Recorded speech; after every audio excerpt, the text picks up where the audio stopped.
When Jesus saw the crowds, he went up the mountain, and after he had sat down, his disciples came to him. Then he began to speak and taught them, saying, Blessed are the poor in spirit, for theirs is the kingdom of heaven. Poor in spirit, like when I'm feeling really down? How can feeling separated from God lead me to God? Blessed are those who mourn, for they will be comforted.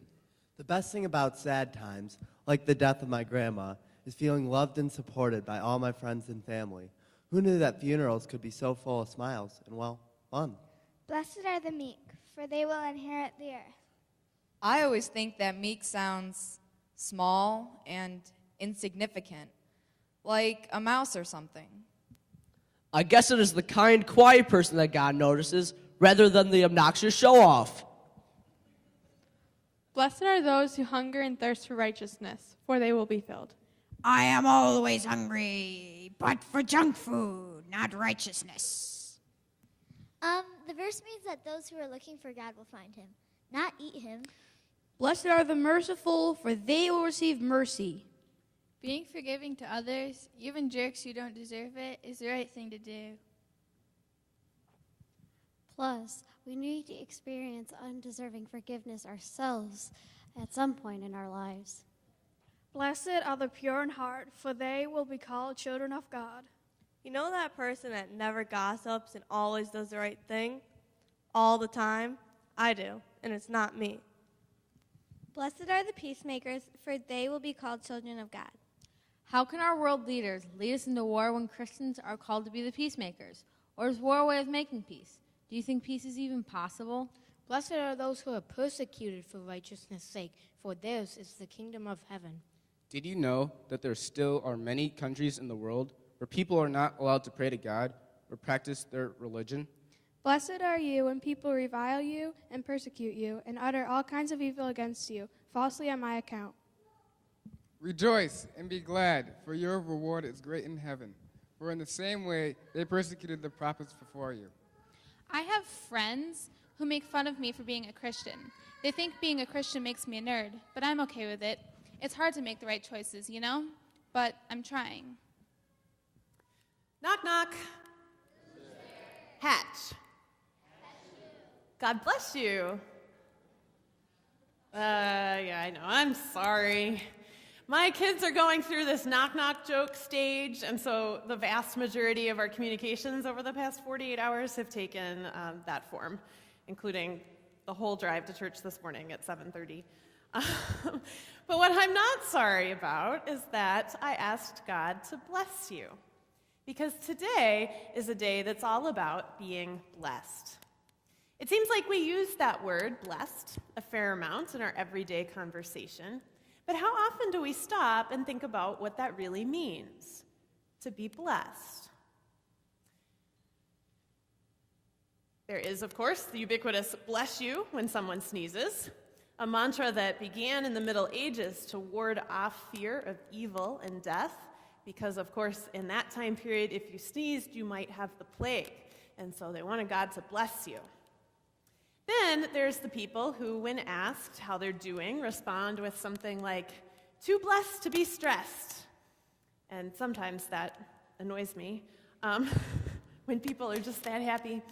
Or there's the church voicemail greetings that end with something like, have a blessed day, which sometimes makes me wonder what happens if I don't. But for all this talk about being blessed, how often do we stop and consider what it means? Now, the basic definition of being blessed is to be favored by God or to be made holy or set apart in some way. Simple enough. But the question then is, who is blessed?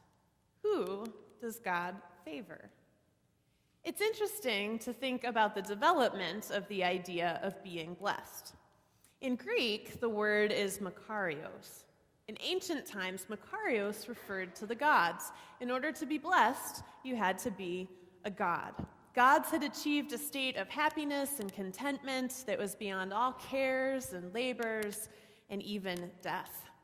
So the blessed ones were beings who lived somewhere else, away from all the problems of ordinary people. To be blessed, you had to be a god. Well, then Makarios took on a second meaning, and it referred to the dead. The blessed ones were humans who, through death, had reached that other world of the gods, and now were also beyond the cares and worries of earthly life. So to be blessed, you had to be dead. Now, gradually, Makarios came to refer to the elite, to wealthy people. So again, the idea was that blessed people were above the normal cares and problems of life, those whose riches and power kept them above the lesser folk with all of their struggles and worries. So to be blessed, you had to be rich and powerful. When the word Makarios was used in the Greek translation of the Old Testament, it took on yet another turn, and it referred to the results of right living or righteousness. So we find this word throughout the Psalms and the Proverbs in particular, with Makarios being translated as happy in these phrases, like, happy are those who find wisdom and those who get understanding. And happy are those whose way is blameless, who walk in the law of the Lord.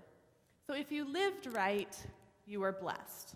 And a corollary of that was that if you lived right and you were blessed, it would be reflected in your material possessions, in earthly things. You'd have a good wife and many children and abundant crops and riches and beauty and honor. So a blessed person had more things and better things than an ordinary person. Now we may hear that and find that a little off-putting. We know we don't believe in the prosperity gospel. It's not about what you have. And we all probably know people who are wealthy and successful, but don't really live in a way that we think God would find pleasing. But I think actually we fall into the trap of thinking that blessing and possessions go together more often than we think. I've heard lots of people say, and I've probably been guilty of this myself too, say, oh, look at all we have. We've been blessed with so much. We've got our house and our car and our health. We are so blessed. We look around and we think that God has blessed us because we have all this stuff. Now, as I said, this tendency to connect stuff and blessing is nothing new, but the problem with that becomes evident when we listen to what Jesus has to say about who is blessed. Blessed are the poor in spirit, he says. Blessed are those who mourn. Blessed are the meek, those who hunger and thirst for righteousness. The merciful, the pure in heart, peacemakers, those who are persecuted for righteousness' sake. That doesn't sound at all like blessed are those who have a lot of stuff, or blessed are those who are far away from the concerns of this world. All of those blessings are for people who are very concerned with what's going on in this world. Jesus turns everything all upside down in the Beatitudes. We may think that the blessed are those who find themselves in fortunate circumstances, but Jesus says the exact opposite. He says, blessed are the unfortunate, and promises then a reversal of the unfortunate circumstances in God's reign. Now, we could do a sermon on each of these individual Beatitudes. I won't do that now. For now, we'll just do a little overview to try to get a sense, okay, so what does it mean? Who are the folks who Jesus is proclaiming are blessed? First, blessed are the poor in spirit, he says. Now, poor in spirit, these are folks who are despondent. These are folks who have no reason for hope. And Jesus says theirs is the kingdom of heaven. Another way to say that is heaven rules them. As God's kingdom and reign breaks into this world, those who have no reason to hope at all will find the situation totally reversed. Blessed are those who mourn. If being poor in spirit means not having any reason for hope, those who mourn have no reason for joy. And Jesus says they will be comforted. God will act. Blessed are the meek, which we often think of as being gentle or humble. But a better translation there might be the humiliated, the oppressed, the powerless. These are folks who have not been given their share of the earth and its resources. They've been denied access. They're the nobodies in this world. And they will inherit the earth, Jesus says. It's interesting that he uses that word inherit there, because it conveys the idea that the earth or the land that they will receive will not be earned through their meekness. It's not through being extra meek that they will somehow earn this. They inherit it. It's a gift for which they must simply wait. Blessed are those who hunger and thirst for righteousness. These are folks who maybe have experienced injustice, folks who really have a deep desire for God to set things right. They've been on the receiving end, and so they're hungry and they're thirsty for God's justice. Those who are empty in that way, Jesus says, will be filled. So we see, again, that these groups of people that Jesus are talking about are not ones that we would consider fortunate. The people who benefit when God rules, Jesus says, are those who otherwise have no cause for hope or joy and who have been deprived of resources and justice. For these people, the coming of God's kingdom is a blessing, because when God rules, all this will change and things will be set right. I think there's a tendency when we read the Beatitudes to try to turn them into a list of virtues that we should aspire to, or even somehow entrance requirements for the kingdom of heaven. But the Beatitudes are not a step-by-step how-to book. Obviously, these 4 qualities are not really things that we go after and try to be.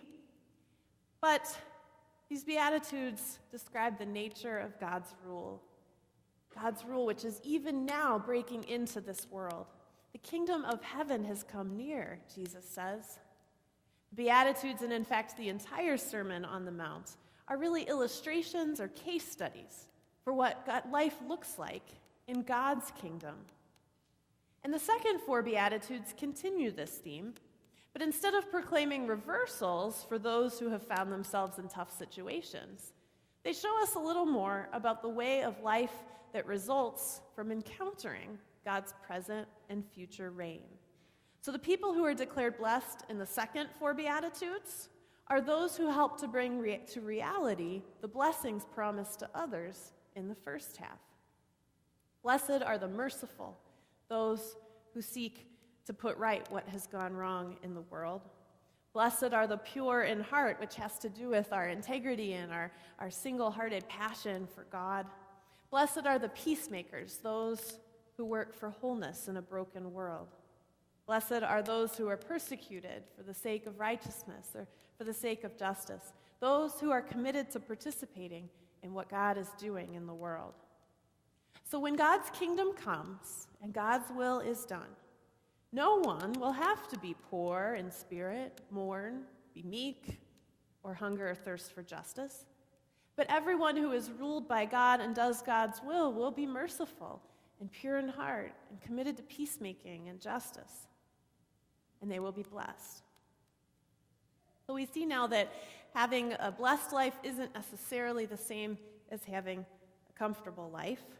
In fact, it can be quite the opposite. It's not that it's bad for us to have stuff, but maybe we shouldn't call them blessings in quite the same way. We can call them necessities, or if we have more than enough, we can call them an opportunity to share, to begin to live out this kingdom life made known to us by Jesus, who was willing to give his entire life to the world.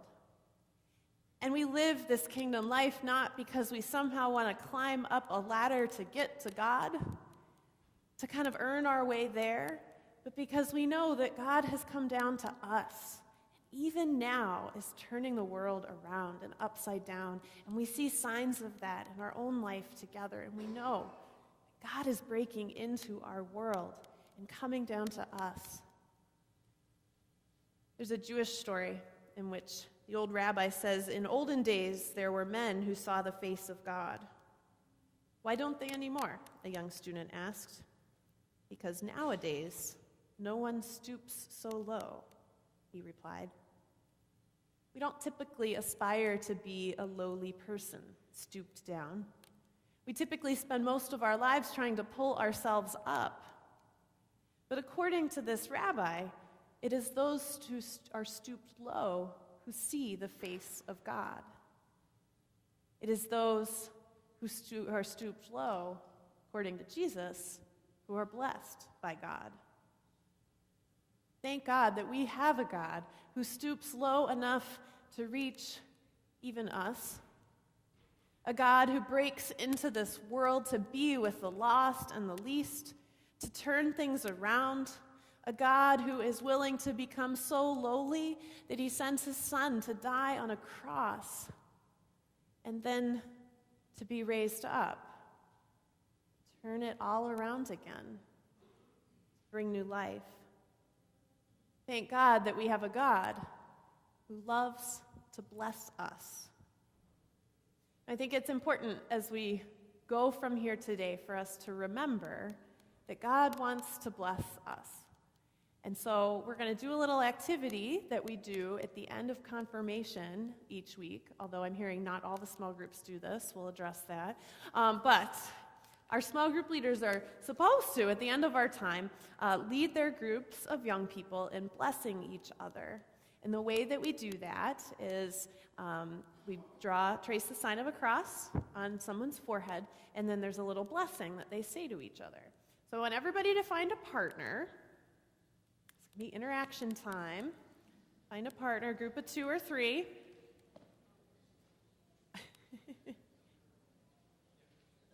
And I want you to trace the sign of the cross on your partner's forehead, and then there's a phrase, "You are God's child, chosen, holy, and precious."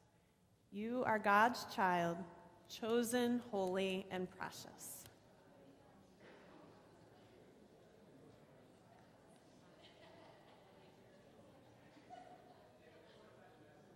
You are God's child, chosen, holy, and precious.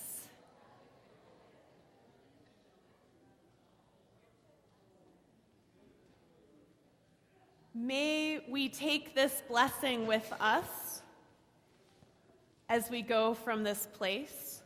May it be not like in the Middle Ages when someone sneezed and they said, "God bless you," to ward off fear and evil and death, but rather a blessing that leads us to life. May you be blessed this day and always. Amen.